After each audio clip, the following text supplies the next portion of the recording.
একটা মানুষের মুখের অবয়ব দেওয়া আছে। তো এই যে মানুষের মুখের অবয়ব দেওয়া আছে, এটা দিয়ে আমরা কি বুঝি? কেউ কি বলতে পারো? হ্যাঁ, তোমরা ঠিকই অনুমান করতে পেরেছ বন্ধুরা। এই মানুষের মুখের যে অবয়ব আছে, এর ভিতরেই আমরা যে ধ্বনি উচ্চারণ করি, এর ধ্বনি উচ্চারণের সময় আমাদের শরীরের যে অঙ্গ প্রত্যঙ্গগুলো সহায়তা করে বা কাজে লাগে, সেগুলি এখানে রয়েছে। তাহলে তোমরা কি বলতে পারো আজকে আমরা কি পড়তে যাচ্ছি? হ্যাঁ, আমরা পড়তে যাচ্ছি বর্গীয় যে 25টি বর্ণ রয়েছে, সেই বর্গীয় 25টি বর্ণের উচ্চারণ।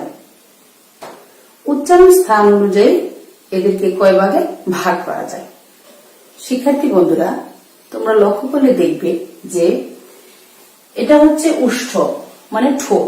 আমরা যে ঠোঁটের সাহায্যে ধ্বনি উচ্চারণ করি।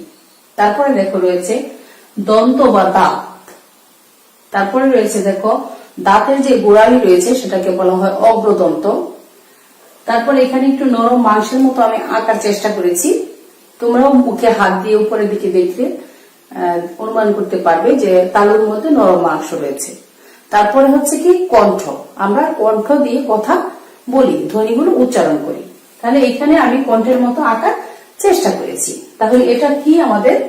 এটা হচ্ছে আমাদের বাকযন্ত্র। এটা আমাদের বাকযন্ত্র। আচ্ছা, তাহলে এসো আমরা ব্যঞ্জন বর্ণের 5টি বর্গের মধ্যে 25টি ধ্বনি বা 25টি বর্ণ রয়েছে।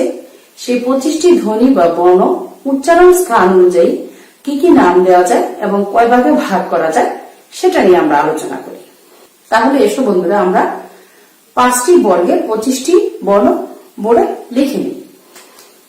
দেখো, আমি প্রথমেই লিখছি ক, খ, গ, ঘ, ঙ,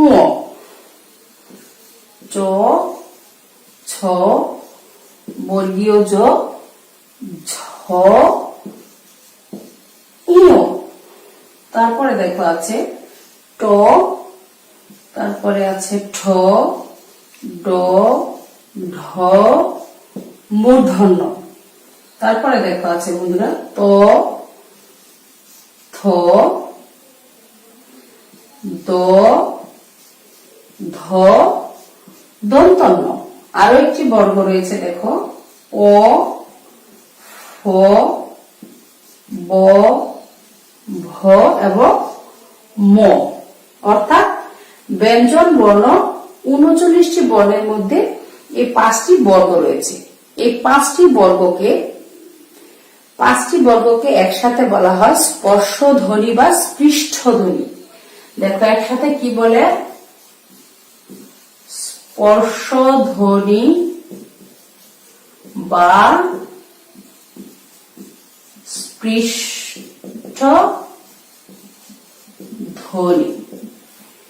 এই 5টি বর্গের 25টি বর্ণকে একসাথে বলে স্পর্শ ধ্বনি বা স্পৃষ্ট ধ্বনি। আচ্ছা, এখন এই 5টি বর্গ আমরা যখন মুখে উচ্চারণ করি আমাদের বাকযন্ত্রের সাহায্যে, আমরা আসলে মুখস্থ করে মনে রাখতে পারি না কোন বাকযন্ত্র দিয়ে কোন ধ্বনিগুলো উচ্চারিত হয়। আমরা যদি এরকম একটি চিত্র অঙ্কন করে এই চিত্রের মধ্যে এই ধ্বনিগুলোকে স্থাপন করার চেষ্টা করি, তাহলে দেখবে সহজেই মনে থাকে। যেমন মনে করো 5টি বর্গের মধ্যে খেয়াল করো তোমরা, প্রথমে আছে ক বর্গ, সর্বশেষ আছে প বর্গ। আচ্ছা, আমরাও জানি যে কণ্ঠ সর্বশেষ হচ্ছে আমাদের উষ্ঠ বা ঠোঁট। এখন তুমি ইচ্ছা করলে এই বর্গগুলোকে এখান থেকেও এদিকে নিয়ে আসতে পারো, অথবা এখান থেকে শুরু করলে উল্টো দিকে যেতে পারো, তোমাদের যেভাবে সুবিধা। দেখো, আমি প্রথমেই দেখছি এখানে রয়েছে প বর্গ। এই প বর্গীয় ধ্বনিগুলোকে আমরা যদি এরকম এই যে দেখো ঠোঁটের মধ্যে দিয়ে দিলাম, অর্থাৎ এই 5টি ধ্বনি উচ্চারণের সময় অবশ্যই আমাদের দুই ঠোঁট স্পর্শ করে, এক ঠোঁট অর্থাৎ নিচে উপরে যে ঠোঁটের যে দুটো অংশ সেটা কি করে একটা একটার সাথে স্পর্শ করে। তাহলে এগুলোকে বলা হয় উষ্ঠধ্বনি। এগুলোকে কি বলা হয়? উষ্ঠধ্বনি। দেখো আমি এখানে লিখে দিচ্ছি উষ্ঠধ্বনি। এগুলোকে বলা হয় উষ্ঠধ্বনি। তারপরে উপরের দিকে দেখো রয়েছে কি তবর্গীয় ধ্বনিগুলো। এই তবর্গীয় ধ্বনিগুলোকে বলা হয় দন্ত ধ্বনি। তুমি এগুলোকে সবগুলোকে একসাথে টেনে এখানে এঁটে দাও এবং লিখে দাও দন্ত ধ্বনি। আচ্ছা দেখো 5টি বর্গের মধ্যে 2টি বর্গ আমাদের চলে গেল। তারপরে রইল কি টবর্গীয়। এই টবর্গীয় এখানে রয়েছে 5টি। এই 5টিকে একসাথে অগ্রদন্ত অর্থাৎ দাঁতের গোড়ালি জিহ্বা স্পর্শ করে বলে এগুলোকে অগ্রদন্ত বলা হয়, আবার মূর্ধাধ্বনিও বলা হয়। তোমরা যেভাবে লিখতে পারো, দেখো মূর্ধাধ্বনি, এগুলোকে বলা হয় মূর্ধাধ্বনি। আচ্ছা বাকি রইল আরো 2টি আমাদের। দেখো এই টবর্গীয় ধ্বনিগুলোকে একসাথে বলা হয় তালব্য ধ্বনি। কি বলা হয়? তালব্য ধ্বনি। অর্থাৎ এগুলো উচ্চারণের সময় তোমার জিহ্বা তালুতে স্পর্শ করে। তাহলে আমরা কি লিখবো? দেখো তালব্য ধ্বনি। শিক্ষার্থী বন্ধুরা দেখো 5টি বর্গের মধ্যে 4টি বর্গ অলরেডি আমাদের চলে গেছে। বাকি রইল কয়টি? 1টি। এই 1টি বর্গ অর্থাৎ এই 5টি ধ্বনি উচ্চারণের সময় আমাদের কণ্ঠ অর্থাৎ কণ্ঠ থেকে ধ্বনিগুলো উচ্চারিত হয়। এই জন্য এই 5টি ধ্বনিকে আমরা একসাথে বলবো কণ্ঠধ্বনি। তাহলে দেখো আমি এখানে লিখে দিলাম কণ্ঠধ্বনি। তো প্রিয় শিক্ষার্থী বন্ধুরা, আমি আশা করি তোমরা অতি সহজেই এই 25টি ধ্বনি 5টি বর্গের 25টি ধ্বনিকে সহজেই মনে রাখতে পারবে যে উচ্চারণ স্থান অনুযায়ী বাকযন্ত্রের কোন কোন অংশগুলোকে স্পর্শ করে। শিক্ষার্থী বন্ধুরা, এই 25টি ধ্বনিকে আবার তোমার উচ্চারণের বৈশিষ্ট্যের ভিত্তিতে উচ্চারণ বৈশিষ্ট্য অনুযায়ী 4টি ভাগে ভাগ করা যায়। দেখো ভাগগুলো কি? নাম্বার 1 হচ্ছে অঘোষ ধ্বনি। খেয়াল করো তোমরা। 2 হচ্ছে ঘোষ ধ্বনি। 3 হচ্ছে অল্প প্রাণ এবং 4 নম্বর হচ্ছে মহাপ্রাণ। শিক্ষার্থী বন্ধুরা, আমি বলেছিলাম যে 5টি বর্গের 25টি ধ্বনিকে একসাথে বলা হয় স্পর্শ ধ্বনি বা স্পৃষ্ট ধ্বনি। এই স্পর্শ ধ্বনি এবং স্পৃষ্ট ধ্বনিকে এই 25টি ধ্বনিকে আবার উচ্চারণের বৈশিষ্ট্য অনুসারে 4টি ভাগে ভাগ করা যায়। সেই ভাগগুলো কি এসে দেখি? অঘোষ, ঘোষ, অল্পপ্রাণ, মহাপ্রাণ। এই অঘোষ, ঘোষ, অল্পপ্রাণ, মহাপ্রাণ ধ্বনিগুলোকে মুখস্থ করে মনে রাখার চেয়ে দেখো আমি তোমাদেরকে এই কৌশলটা শিখিয়ে দিই, তোমরা সহজে মনে রাখতে পারবে। তোমরা যদি লক্ষ্য করো তাহলে দেখবে বোর্ডে আমি কি লিখলাম? ক, খ, গ, ঘ। এখানেও লিখলাম চ, ছ, জ, ঝ। অর্থাৎ এই যে 25টি ধ্বনি রয়েছে 25টি ধ্বনিকে এভাবে তোমরা সহজ মনে রাখতে পারো। এই উপরের 2 ধ্বনিকে বলা হয় অঘোষ ধ্বনি। বন্ধুরা তোমরা লক্ষ্য করলে দেখবে যে স্বরধ্বনি উচ্চারণের সময় অধ্বনি আগে আসে, সেই হিসেবেও তুমি কিন্তু মনে রাখতে পারো যে এখানে অঘোষ, অধ্বনিটা আগে চলে আসলো। নিচে যেটা আসছে সেটা কি? ঘোষ। এপাশে যেটি আছে সেগুলোকে বলা হয় অল্পপ্রাণ, আর ডান পাশের গুলোকে বলা হয় মহাপ্রাণ।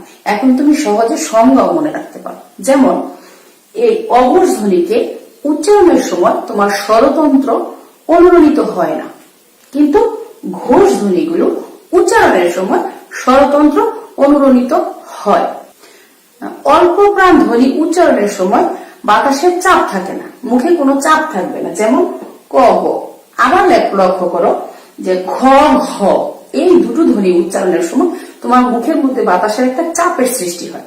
এই জন্য এগুলোকে বলা হয় মহাপ্রাণ ধ্বনি। ঠিক একইভাবে আমি এখানে চ, ছ, বর্গীয় ঝ ধ্বনিকেও লিখে দেখিয়ে দিলাম। আমি আশা করি তোমরা বাকি যে ধ্বনিগুলো রয়েছে সেগুলো একই নিয়মে মনে রাখতে পারবে, অর্থাৎ বের করতে পারবে। তাহলে শিক্ষার্থী বন্ধুরা, আজকে আমরা দেখলাম যে বর্গীয় 25টি ধ্বনি অর্থাৎ স্পর্শ বা স্পৃষ্ট ধ্বনিকে আমাদের বাকযন্ত্রের উচ্চারণের স্থান অনুযায়ী বাকযন্ত্রের কোন কোন জায়গায় স্থাপন করা যায়। শিক্ষার্থী বন্ধুরা, আমরা আরো দেখলাম, কি দেখলাম বলো? আমরা দেখলাম যে উচ্চারণের বৈশিষ্ট্যের ভিত্তিতে এগুলোকে 4টি ভাগে ভাগ করা যায়। সেই ভাগের মধ্যে রয়েছে অঘোষ ঘোষ, অল্পপ্রাণ, মহাপ্রাণ। এই অল্পপ্রাণ, মহাপ্রাণ, অঘোষ ঘোষ ধ্বনিগুলোকে কিভাবে আমরা সহজে মনে রাখতে পারি, এই কৌশলটা আমি তোমাদেরকে শিখিয়ে দিলাম। আশা করি তোমরা মনে রাখতে পারবে। তো শিক্ষার্থী বন্ধুরা, এতক্ষণ আমার সাথে থাকার জন্য তোমাদেরকে অসংখ্য ধন্যবাদ। সবাই ভালো থেকো, সুস্থ থেকো। আল্লাহ হাফিজ। প্রিয় শিক্ষার্থী বন্ধুরা, আসসালামু আলাইকুম। আশা করি সবাই ভালো আছে। আমরা ধ্বনি বর্ণ নিয়ে আলোচনা করেছিলাম। আজকে তোমরা বোর্ডে লক্ষ্য করো, দেখো একটা মানুষের মুখের অবয়ব দেওয়া আছে। তো এই যে মানুষের মুখের অবয়ব দেওয়া আছে, এটা দিয়ে আমরা কি বুঝি?